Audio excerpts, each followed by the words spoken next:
குரு doctor மாதலா Kishore Kumar அவர்கள் இன்று நடனமாடிய மாணவிகளை பற்றி ஓர் சில வார்த்தைகள் கூறுவார். இந்த அவையில் கூடியிருக்கும் அனைவருக்கும் எனது நமஸ்காரங்கள். இன்னைக்கு இந்த சலங்கை அணி விழாவுக்கு முதன்மை விருந்தினராக வந்திருக்கும் நந்தினி அக்காவுக்கு என்னுடைய நமஸ்காரங்கள். அக்காவை எனக்கு எப்படி தெரியும்னா, என்னோட கணவர் கிஷோர்குமார் அவங்களோட டான்ஸ் ஸ்கூல் ஸ்டூடெண்ட்ஸுக்கு ப்ரோக்ராமுக்கு பாட போனார். ஸோ அப்படி அவர் அங்கே போய் பாடி வரும்போது வீட்டில் நிறையா அக்காவை பற்றி சொல்லுவாங்க. ஏன்னா ஒவ்வொரு டைமும் யாருக்கு பாட போகிறாங்கங்கிறது வீட்டில் பேசுவோம் இல்லையா, அப்படி தெரியும். ஸோ ரொம்ப நாளாக கேட்டு தான் பழக்கம். முதல்ல நான் நல்லா உட்காந்து பேசினது அவங்களோட ஸ்டூடெண்ட்ஸோட அரங்கேற்றத்துக்கு அம்மாவை சீஃப் கெஸ்ட்டாக இன்வைட் பண்ணியிருந்தாங்க. அப்போ இன்வைட் பண்ண வரும்போது தான் முதல்ல நல்லா பேசி பழக்கம். எனக்கு அன்ஃபார்ச்சுனேட்லி அன்றைக்கி ப்ரோக்ராமுக்கு போக முடியல. ஆனால் வீட்டுக்கு வந்ததுக்கப்புறம் அம்மா சொன்னாங்க, ரொம்ப அழகாக ஆடினாங்க குழந்தைங்க அப்படின்னு. ஸோ நான் அது மிஸ் பண்ணிட்டேன் அந்த ப்ரோக்ராமை. ஸோ அப்படி தொடக்கமானது தான் இன்றைக்கி இந்த நிகழ்வுக்கு நான் அவங்கள சீஃப் கெஸ்ட்டாக வரணும்னு ரிக்வெஸ்ட் பண்ணியிருந்தேன். நான் ஜஸ்ட் ஒரு வார்த்தை தான் கேட்டேன். அவங்க எந்த ஒரு இதுவுமே சொல்லலை, இப்படி அப்படி முடியுமா முடியல, எந்த ஒரு ஹெசிடேஷனும் இல்லை. இமீடியட்டாகவே கன்ஃபார்ம் பண்ணி கொடுத்துட்டாங்க. ரொம்ப நன்றி அக்கா. என்ன எப்படி சொல்கிறது, ஒரு நல்ல ஒரு ரிலேஷன்ஷிப் இது மூலயமா க்ரியேட் ஆகுது.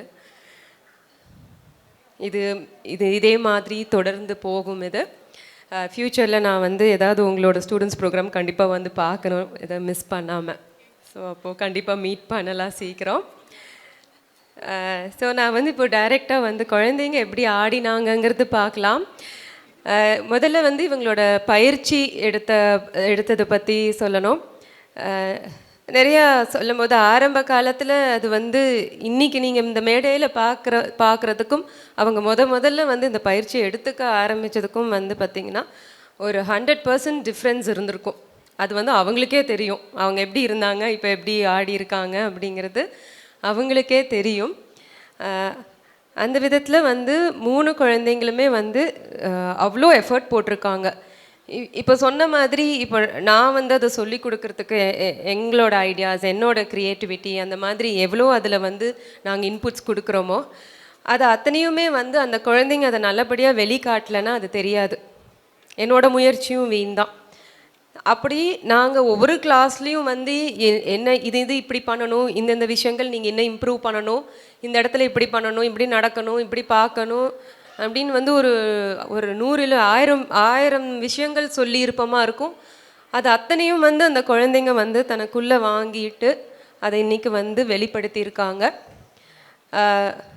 அதில் சொல்லணுன்னா இன்னும் 2 குழந்தைங்க வேறு 10th ஸ்டாண்டர்ட். ஸோ 10th போதே அகடமிக்லி அவங்களுக்கு ஏகப்பட்ட ப்ரெஷர் இருக்கும். அதையும் தாண்டி அவங்க பேரண்ட்ஸும் இந்த 10th ஸ்டாண்டர்டில் இந்த அளவுக்கு இந்த சலங்க பூஜைக்கு சப்போர்ட் பண்ணி அவங்களையும் கூட்டிகிட்டு வந்தது. இந்த குழந்தைங்களுக்கு இருக்கிற அந்த டைமுக்குள்ளே அவங்க எப்போ ப்ராக்டிஸ் பண்ணாங்கன்னு தெரியல எனக்கு வீட்டில். ஏன்னா அவங்க ஸ்கெடியூல்ஸ் எனக்கு தெரியும். 7 மணிக்கு இது 6 மணி வரைக்கும் ஸ்கூலு, ஒரு 6 மணி வரைக்கும் ஸ்கூலு, அப்புறம் 6:30 வீட்டு வந்தாங்கன்னா 7:30க்கு ப்ராக்டிஸு. ஸோ இதில் ஏதாவது கிளாஸ் மிஸ் பண்ணிட்டாங்கன்னா நாங்கள் சத்தம் போடுவோம், இது இப்படிலாம் நீங்கள் மிஸ் பண்ணால் ப்ராப்பராக எங்களால் ப்ராக்டிஸ் கொடுக்க முடியாது அப்படின்னு நிறைய சொல்லுவோம். பட் அத்தனையும் அவங்க புரிஞ்சுக்கிட்டு இதை இந்த அளவுக்கு கொண்டு வந்திருக்காங்க.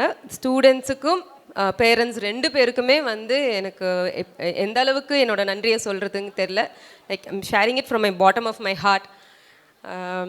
ஸோ இது மென்மேலும் தொடரணும். சொன்ன மாதிரி 10th அப்படிங்கிறதுல உங்களால் எக்ஸ்ட்ராவாக ப்ராக்டிசஸ் ப்ரோக்ராம்ஸ்ன்னு வர முடியாட்டி கூட ரெகுலர் கிளாஸஸ் கண்டிப்பாக ஸ்கிப் பண்ணாமல் வரணும்.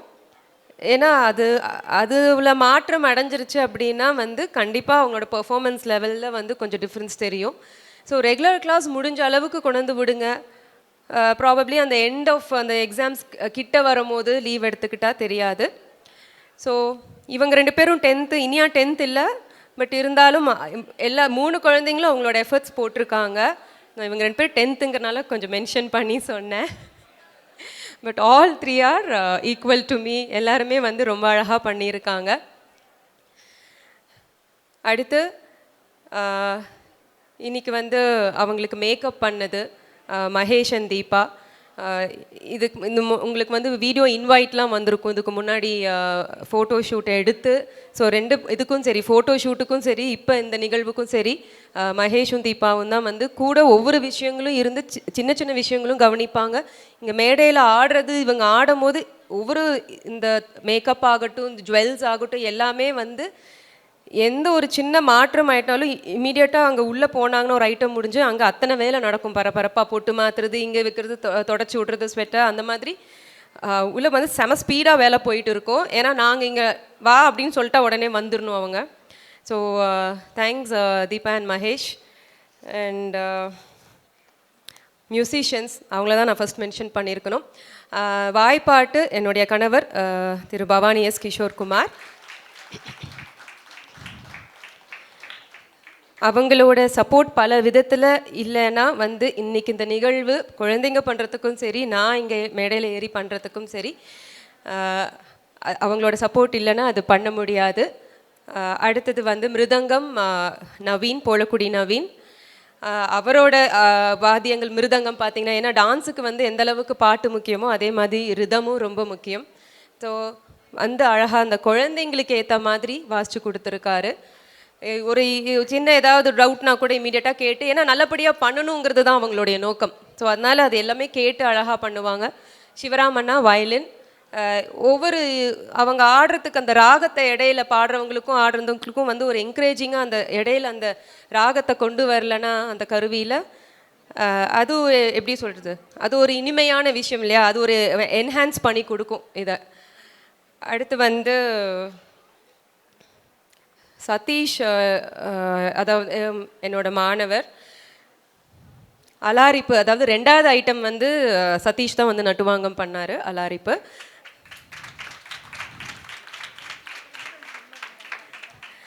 அதுக்கும் இந்த மாணவிகள் வந்து எப்படி இந்த ஆடுறதுக்கு வந்து எந்த அளவுக்கு இங்கே தேர்ச்சி பெற்று வந்து பயிற்சி எடுத்து இங்கே பண்ணியிருக்காங்களோ அதே மாதிரி தான் வந்து நட்டுவாங்கம்க்கும் வந்து அப்படி ஈஸி கிடையாது. இங்கேருந்து பார்க்கும்போது மற்றவங்களாம் பயங்கரமாக மிருதங்கம் வயலின்லாம் வாசிக்கும் போது நாங்கள் வந்து சின்னதாக இப்படி கையில் பிடிச்சி தட்டிகிட்டு இருப்போம். பட் அதில் இந்த விஷயங்கள் எல்லாம் பண்ணுறதுங்கிறது வந்து அதை சொல்லி புரிய வைக்க முடியாது, ப்ராக்டிக்கலாக எக்ஸ்பீரியன்ஸ் பண்ணாதான். ஏன்னா நிறைய விஷயங்கள் அதில் இருக்குது. ஸோ அதுக்கும் வந்து சதீஷ் வந்து நிறைய ட்ரைனிங் எடுத்துகிட்டு தான் வந்து இன்றைக்கி தடவை வந்து ஒரு ஆரம்பமாக அது பண்ணியிருக்காரு.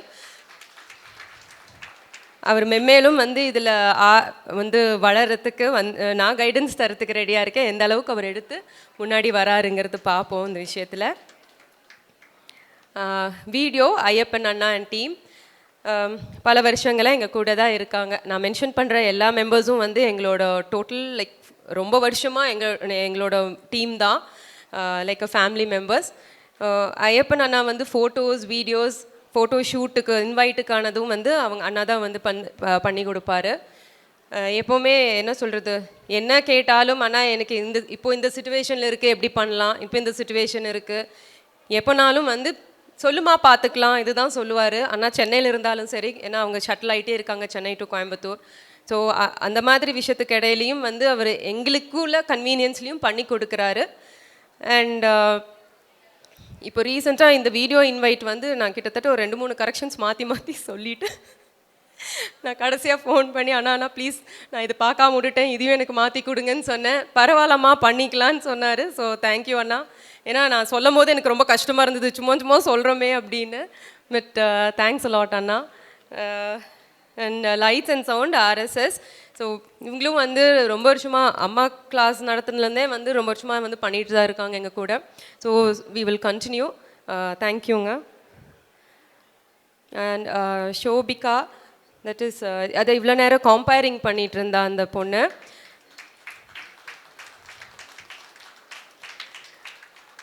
அந்த குழந்தையும் நம்மளோட ஸ்டூடெண்ட் தான், நம்ம மாணவி தான்.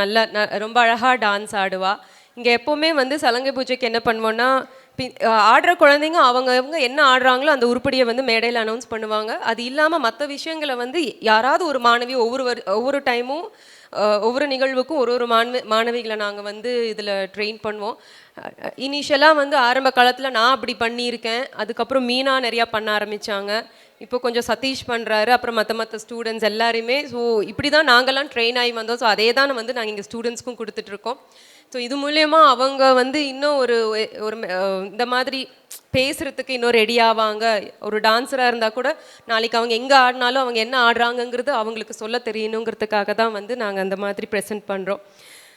இது இல்லாமல் வந்து என்னோடய சீனியர் ஸ்டூடெண்ட்ஸ் நிறைய பேர் பின்னாடி இருக்காங்க. பேக் ஸ்டேஜில் ஒவ்வொரு வேலையும் நடக்கிறதுனா அங்கே ஒரு 10 பேர் இருப்பாங்க சீனியர் ஸ்டூடெண்ட்ஸு. அதனால தான் வந்து இங்கே ஒவ்வொரு விஷயங்களும் டக்குன்னு நடந்துட்டு இருக்குது.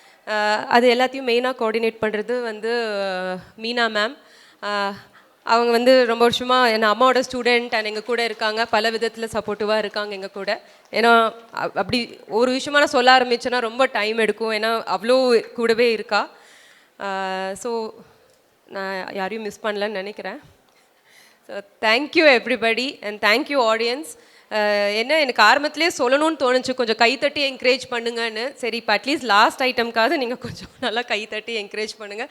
ஏன்னா குழந்தைங்க ஆடுறவங்களுக்கு அவங்கன்னு இல்லை, நான் ஆடினா கூட எங்களுக்கு அதுதான் என்கரேஜ்மெண்ட். ஸோ அதனால் கண்டிப்பாக கைத்தட்டி என்கரேஜ் பண்ணுங்கள். Thank you every one.